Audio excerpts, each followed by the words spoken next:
रीमा और निकिता बहुत पक्की वाली दोस्त थी। जहाँ जाए सब जगह वो साथ में ही रहती थी। वो दोनों जैसे एक दूसरे की दुनिया थी। सारी चीजें दोनों को एक सरीका ही पसंद आता था। रीमा जब भी देखो तब हंसती रहती थी और निकिता उसकी हंसी से चिढ़कर आगे चली जाती थी और हंसते हंसते इतना लोटपोट होती थी कि उसकी दोस्त कहाँ चली गई उसका भी उसको कोई ख्याल नहीं रहता था। उस दिन कुछ वैसा ही हुआ था। ना जाने अचानक रीमा को क्या याद आ गया तो आइसक्रीम खाते खाते वो गोला लेने चली गई। जैसे वो वहां पहुंची और वो टकराई उससे, किससे? मेरी मौत से, जो दिखने में बहुत खूबसूरत थी, तन्हा थी। उसकी आंखों में घंटों बिता सकती थी मैं। एक दिन कॉलेज खत्म हो गया था। सारे लोग अपने अपने दोस्तों के साथ गप्पे लड़ा रहे थे। कोई नाच रहा था तो कोई गा रहा था तो कोई फिरकी लेकर सबको हंसाता था। वो दुनिया जहाँ कोई फिक्र ही नहीं थी, आजाद पंछी की तरह घूमते रहते थे। तभी अचानक किसी ने गोली चलाई और वो गोली जाकर सीधा मेरी नजरों से मेरे दिल के आर पार हो गए। वो खूबसूरत मौत जिसकी आंखों में देखकर मैंने दम तोड़ा था, जो सिर्फ और सिर्फ मुझे मारने के लिए जन्म लिया था, वो मुझे जब पता चला मरने के बाद, तो जैसे मेरे मन को किया कि उसका खून कर दूं अभी का अभी। यहाँ वहाँ हाथ फैलाए, बहुत दौड़ भाग की, कुछ भी हाथ नहीं लगा,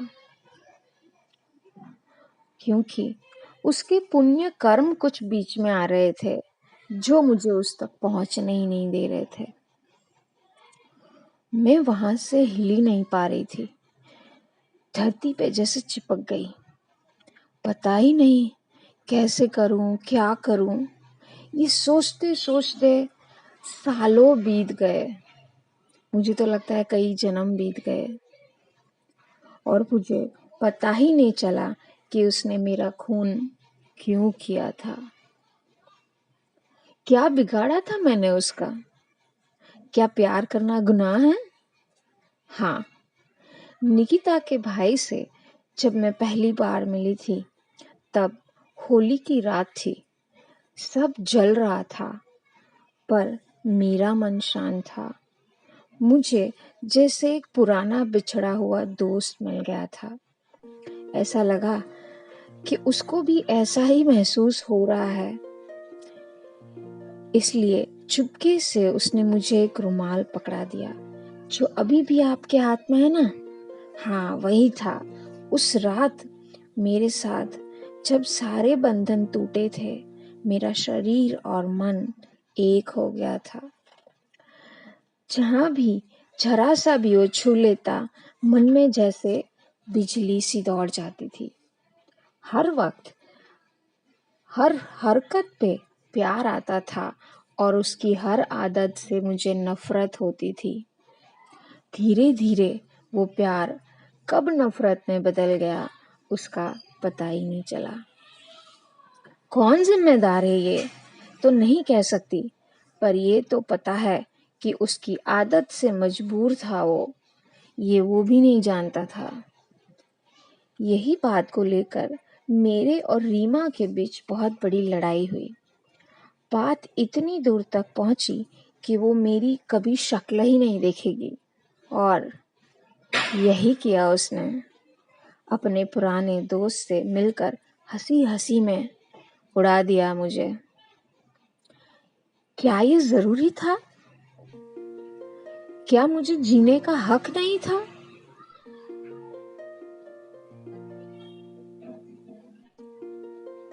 जो भी होता है वो सब तुम्हारे लिए ही होता है, ऐसा नहीं।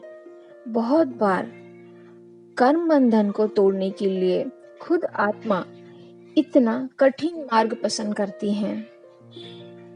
स्पिरिट को इतना समझाओ, पर जब तक उसका मन शांत नहीं होगा वो भटकता रहेगा।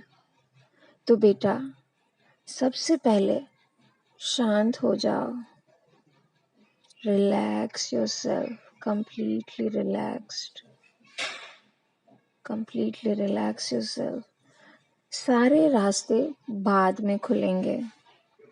जब तुम परमात्मा को अपने मन की गहराइयों से याद करके फरियाद करोगी तो वो जरूर मदद भेजेगा।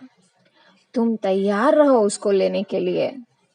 अपने आप को परमात्मा के चरणों में समर्पित कर दो, वो तुम्हारी रक्षा करेंगे। जाओ।